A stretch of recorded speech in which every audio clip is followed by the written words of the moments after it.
Merhabalar. Bu videoda volanın dönmemesinin altında yatan sebeplere değineceğim. Birinci sebebimiz masura sarma mekanizmasının kapalı olmasıdır. Şu anda masura sarma mekanizması gördüğünüz gibi kapalıdır ve pedala bastığımda volan dönmez.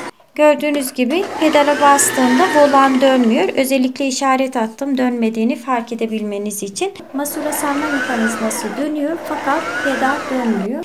Volanın dönmesi için masura sarma mekanizmasını açık hale getiriyoruz. Evet, bu şekilde masura sarma mekanizmasını bu tarafa getirdik. Yani kilitli hale getirdik. Şimdi pedala basarsam volan döner artık. Evet, gördüğünüz gibi pedala basınca artık volanımız dönüyor. İkinci nedene geçelim.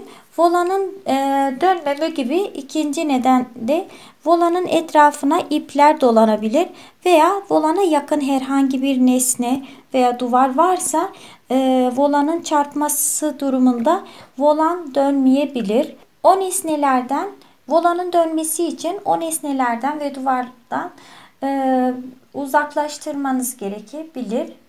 Volanın dönmemesiyle ilgili genel olarak sorunlar bunlardan ibaret. İnşallah sizlere yardımcı olabilmişizdir. Başka bir videomuzda görüşmek dileğiyle. Hoşça kalın.